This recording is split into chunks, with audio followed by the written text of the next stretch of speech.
तो दोस्तों जब छत पे मैं चढ़ रही हूँ तो मन बिल्कुल प्रफुल्लित हो जा रहा है इन फूलों की तरह। जैसे लग रहा है ना बसंत ऋतु आ गया। तो देखिए कितना अच्छा सा हमारा पौधा हेल्दी भी है और फ्लावर कितने अच्छे अच्छे से लिए हुए हैं। कहीं मैं बाहर से पौधा नहीं लाई हूँ, घर के में जो पूजा वगैरह में फूल यूज करती हूँ उन्हीं फूलों को मैं चीर देती हूँ, उनसे पौधे निकले हुए हैं।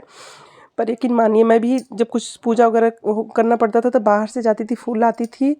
फिर मैं घर में किचन के जो वेस्ट चीज़ें निकलती हैं, छिलके वगैरह, सब्जी वगैरह के, फ्रूट के, उनको इकट्ठा करने लगी। तो हस्बैंड बोले क्या करने वाली हो, पूरा कचरा घर बना दी। मैं बोली नहीं, अब मैं पौधे लगाऊंगी। बोले कुछ नहीं कर पाओगी, इससे कुछ नहीं होगा।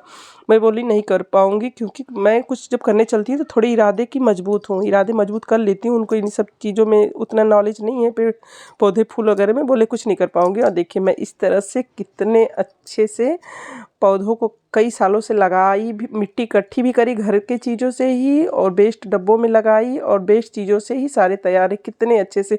अब छत पे चढ़ने पे मन एकदम बिल्कुल प्रफुल्लित होता है, भीनी भीनी से खुशबू रहती है छत पे, अच्छा लगता है। और साथ के साथ हमें भगवान को चढ़ाने के लिए भगवान जी को फूल भी मिलता है। और इस पे जब हम चढ़ते हैं सुबह तो देखते हैं काफ़ी हद में मधुमक्खियों को चारा पानी भी मिलता है, वो भी लगी होती हैं फूलों का रस चूसने में। तो थोड़ी थोड़ी कोशिश से इस तरह से हमें कामयाबी मिल ही जाती है।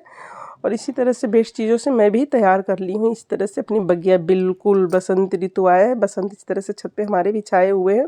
ये हमारे बेटे का और हमारी मेहनत है। ये देखिए छोटे से गमले में कितना अच्छा खिला है, देख के मन अच्छा लगता है। तो इरादे मजबूत कर लें अगर ना, मैं तो जो भी काम करती हूँ अगर कोई कह दे कि नहीं कर पाओगे, उसमें इरादे और भी मजबूत करके थोड़ी सी मजबूती के साथ वो काम करती हूँ, ताकि पूरा अच्छी तरह से अच्छा रिजल्ट आए। और देखिए कितने बेस्ट चीज़ों से कितने अच्छे अच्छे से फ्लावर खिले हुए हैं। तो इस तरह से आप सब भी किचन के वेस्ट चीज़ों से, कोई ज़रूरी नहीं बाहर से हम मिट्टी लाएं, ये केमिकल लाएं, ये लाएं वो लाएं तब डालें। यहाँ पे मधुमक्खियाँ हमारी बैठी भी हैं, कुछ फूल के रस चूस रही हैं, तो अपने चारा पानी की जुगाड़ में बैठी हुई है। इसको मैं डिस्टर्ब नहीं करूँगी, कैमरा हटाऊँगी यहाँ से ताकि उड़े ना। तो ये देखिए फ्लावर कितने अच्छे से घने घने से खिले हुए, टोटल वेस्ट चीज़ों से हैं। जो वेस्ट चीज़ें किस तरह से मैं मिट्टी बनाती हूँ वो भी दिखाऊंगी। हमारे घर में बिल्कुल मिट्टी नहीं थी, एकदम नहीं है।